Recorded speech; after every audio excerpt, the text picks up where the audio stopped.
Nama saya Ari Daningsi dari Universitas Negeri Makassar, Fakultas Ilmu Sosial dan Hukum, Program Studi Pendidikan Administrasi Perkantoran, dengan NIM 210606502040, dan saya dari kelas B.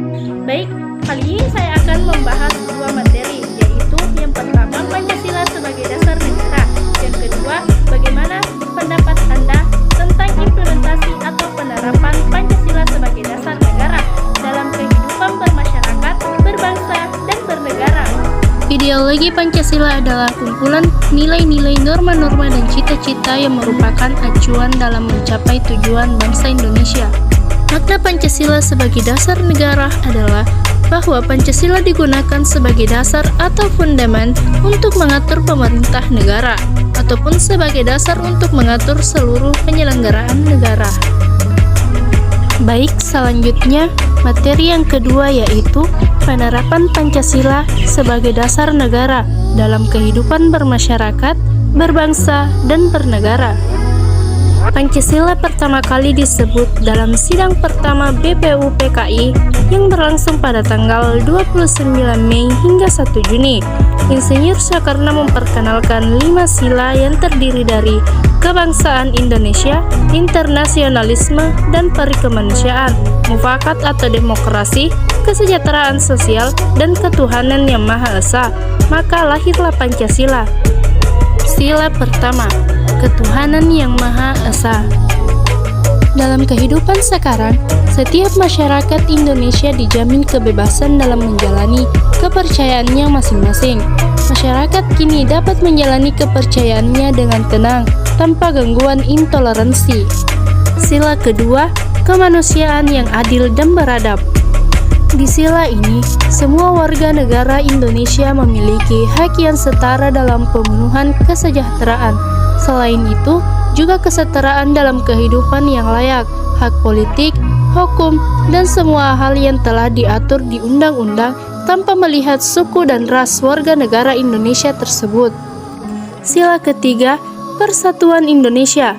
Di sila ketiga ini, semua warga negara Indonesia tidak boleh melakukan aksi-aksi yang dapat merenggakan persatuan dan kesatuan negara kita, seperti melakukan tindakan terorisme, intoleransi, gerakan separatisme, dan hal-hal yang serupa. Sebagai warga negara Indonesia yang baik, kita harus tetap menjaga keutuhan negara kita.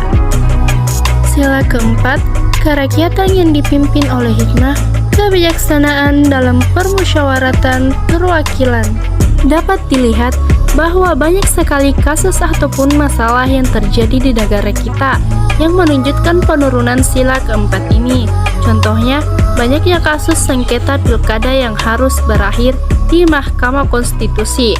Hal ini semakin parah karena masyarakat disuguhkan oleh matinya sikap dalam menghormati pendapat orang lain. Demokrasi dan rasa legowo di hati para pihak yang kalah seolah-olah sudah mati sejak lama. Sebagai warga negara yang baik, kita harus menghormati segala keputusan yang telah dirundingkan bersama. Meskipun kalah, kita harus lapang dada dalam menerima apapun hasilnya. Sila kelima, keadilan sosial bagi seluruh rakyat Indonesia. Dapat dilihat di sila kelima ini bahwa tujuannya adalah agar seluruh warga negara Indonesia mendapat kesejahteraan dan keadilan yang merata. Seluruh rakyat Indonesia berhak mendapatkan penghidupan yang layak, penghormatan terhadap hak asasi manusia, perlindungan keamanan dan hukum yang seutuhnya, dan semua hal yang berkaitan dengan kesejahteraan warga negara.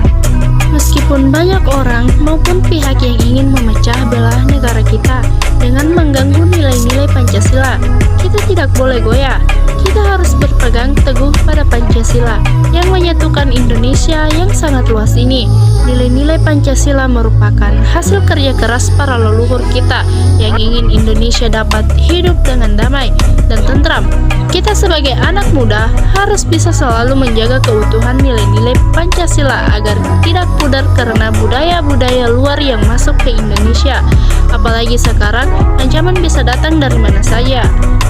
Baik, ada pun solusi dari saya yaitu Pancasila merupakan suatu nilai